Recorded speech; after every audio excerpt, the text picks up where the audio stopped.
Hey, what's going on YouTube? Alabama Reloader here.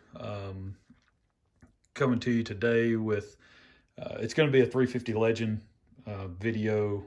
I'm going to talk about something. I'm on the 350 Legend Facebook page, and I've been seeing a ton of posts. Just about reloading in general, reloading for the 350 Legend. I had, I had posted, I'd actually posted about this article right here. Let me get to it. Yeah, hand loading the 350 Legend. I had posted a picture and basically outlining, where is it? The author talks about, the 1,000 foot-pound theory of bullet energy on impact, for taking deer-sized game. Then he was talking about, if that's the case, then 350 Legend is a 100-yard cartridge, in his opinion. And of course, you can shoot targets out further, but in terms of taking game, but then, so that's, just a few lines up, and then down at the bottom, bottom line, to be sure of a clean kill, the 350 Legend is a 150-yard deer cartridge. And I posted, a picture of this page and just highlighted kind of those statements. And of course, the comments went wild. It was great.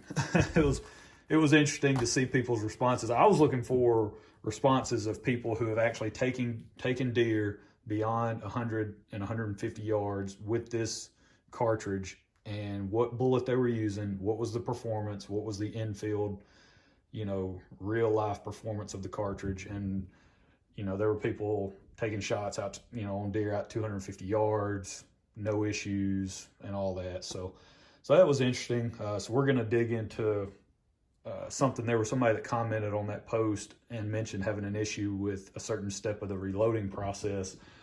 And so I want to address that and kind of go over it a little more in detail. But before we get to all of that, to kind of circle back, I stopped in by a local gun shop, one that I've driven past hundreds of times in the time that I've been out in the Huntsville, Madison County area here in Alabama. It's in a little town called Gurley, Gurley, Gurley, Alabama. And I actually lived there for a couple of years. I live near there now. I live in Owens Crossroads, so I'm actually really close to that area now, and drive by this particular gun store very frequently.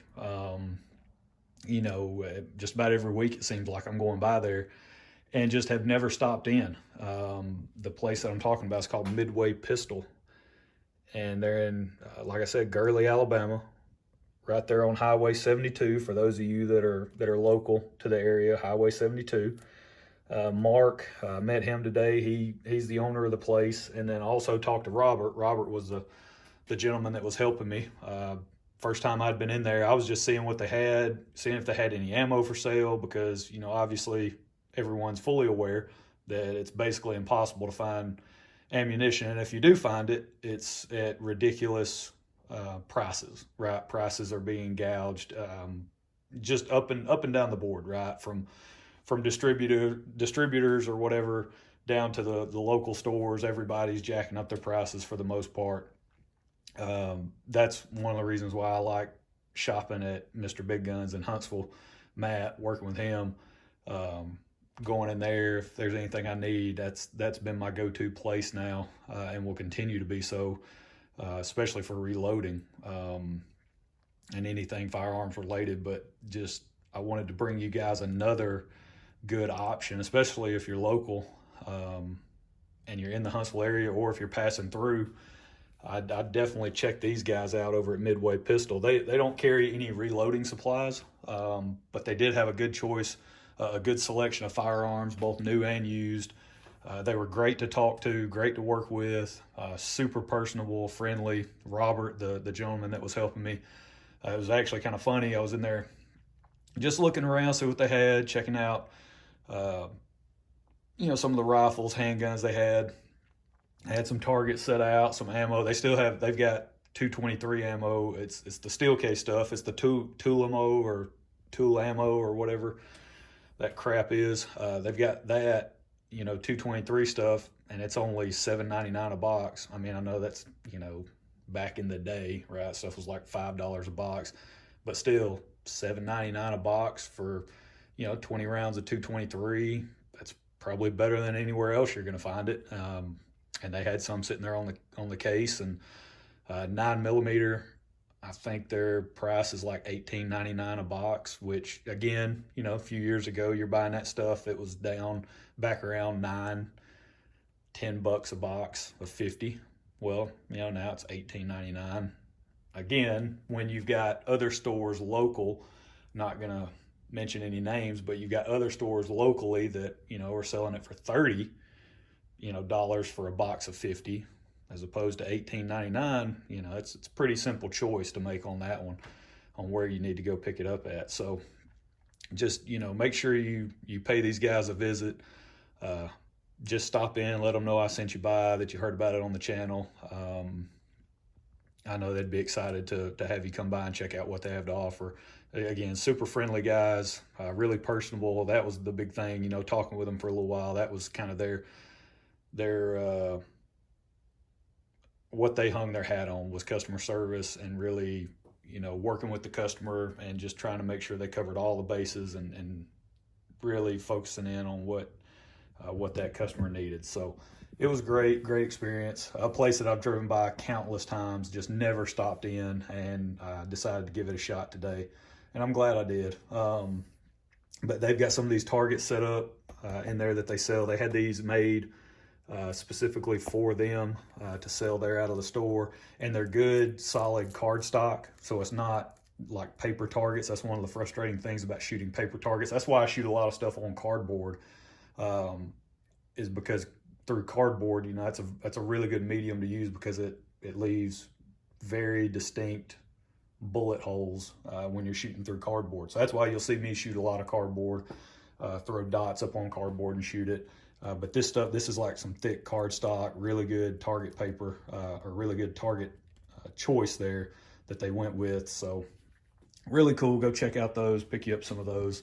But yeah, just great guys in general to meet and talk to. So I'd highly recommend those guys as well. Again, they don't have any reloading stuff in the store itself, but if you need equipment or something like that, Robert, he assured me that they'd be more than happy to order anything you needed, work with you on that setup. But ammunition, firearms related, that gives you another good local source, for folks around here, or if you're passing through. So go check them out. But on to the 350 Legend issue that I didn't really stir it up, on the Facebook group, but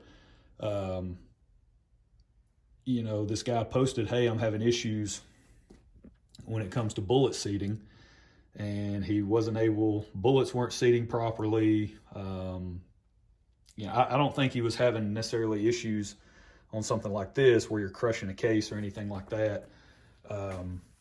But what I recommended to him was you have to really pay attention to, there we go, break this guy loose. So I use the Lee pace setter die set for 350 Legend, and this is their expanding die, their powder through expanding die. So pretty much the purpose of this die is to you run your brass up inside it, and it actually flares out the case mouth. So this is just like any other pistol cartridge. That's the thing. Even though you're shooting this cartridge in a rifle configuration, AR-15 platform bolt action, I've got a bolt action. Even though you're shooting it in a rifle setup, you have to treat it. It's imperative that you treat it like a pistol cartridge. So just like 9mm, 357, you name it, just kind of run the list, doesn't matter. You have to really, the flaring of the case mouth is, in my opinion, the most critical step in the reloading process for this cartridge. And that's something, you can't overstate that or, place enough importance on that. Because if you don't flare your case mouth and then you go and set a flat base bullet on that case and run it up into your seating die, if you're not careful, you can crush the case, you can seat the bullet sideways, or have it kind of go in a little bit sideways. You're scraping copper, off the jacket, all kinds of crazy stuff. So it can create a lot of issues if you're not careful about flaring out that case mouth. But on the flip side of that is you can also flare the case mouth too much, right? And you can turn the thing into a trumpet, basically, if you're not careful. So the process that I followed to make sure that I flared it enough but didn't flare it too much, pretty much I just started, I screwed the die down just a little bit, and then, even something like that, as simple as that. I mean, it's not even, you can see it's not even close to making contact with the die body, but something to that level where, more than likely this probably won't even make contact with the part that actually flares the case mouth. But you want to start, somewhere where you've got plenty of room to operate. You don't want to tighten your die all the way down, and then you wind up flaring the case mouth too much, and then that becomes an issue. You want to flare it just enough to be able to seat that bullet by hand, start to seat it into the case mouth, have it sit properly, and then you can seat it with the seating die. So this is basically the process that I followed. I just started with the die, turned out quite a bit, and then I would just take a case, run it up in the die, and there's no coloration change whatsoever. That's what you'll see this in a second. And then I would just go, I'd make small adjustments and then just continue the process. And I would just keep tweaking on the die, go down a turn, a half turn, quarter turn, whatever. And I would just continue, still not really feeling any resistance at all. So we're getting close. And of course my die's already set up. So yeah, I could go ahead and screw it all the way down to where that touches, but I'm just kind of walking you through this process. So basically I kept following that process until I started to get a flare on the case mouth. I started to get some resistance and was able to, right there. So there's a noticeable amount of resistance. And then also, if I can get the thing to focus right, you can now see that coloration change in there? There's a clear break between that case mouth and the remainder of the case. So it flares it, ever so slightly. You almost can't even measure it, the amount of flare that's on there now.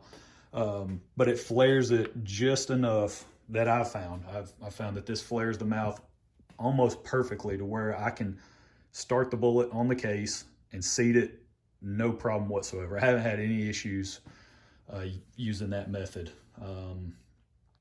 So kind of back to this article. This article was written in 2019, and 350 Legend was still sort of a really new cartridge, and this is the Hodgson magazine, and it was written, and it kind of talks about being a challenge to hand load, and it is if it's the first cartridge that you've ever reloaded, then yeah, it can be a little finicky, and there's some learning, some lessons that you have to kind of adhere to more strictly than say like some bottleneck stuff, right? Some 308 or whatever. It's different than that. You've got that flaring step that you really have to focus on, and then, but other than that, it's pretty straightforward. This is a pretty straightforward cartridge to reload for. As long as you can get your hands on some of the 350 Legend specific bullets, I think that's where some of the issues are coming into play as well. People using, things like some Hornady 147 grain XTP, right? They're using those type bullets that were meant for pistol, to be reloaded in pistol. And then now you're switching over. That's one thing the author did mention. He was noticing some issues when he switched to more pistol, style bullets. But once you use bullets that are designed specifically for the 350 Legend, like the 170 grain interlock from Hornady, the 165 FTX from Hornady, the seating process was much easier and didn't have near the amount of issues. So that's what I'm using. I'm using the 170s, and I'll be using the 165s as well. but I haven't really had any issues. And I think that that step is the most critical when you're reloading 350 Legends. So just take it easy, take it slow, and go from there. That's it. So that's it, guys. That's the video for today. I just kind of wanted to mention that since it was brought up in the comments on the post that I made on Facebook. You know, I figured I'd just kind of mention that in the video. But there you go. Make sure if you guys are local, check out Midway Pistol out there in Gurley, Mr. Big Guns in Huntsville as well. Those are my two top stores there. Been using Mr. Big Guns now for, I think, going on a couple of years, it seems like. I've been hanging out with Matt down there at that store, you know, just using them as much as possible because it's literally the best reloading selection locally, powder and everything. So make sure you stop in, check out those guys. That's it. So hope y'all have a good one. We'll catch you next time.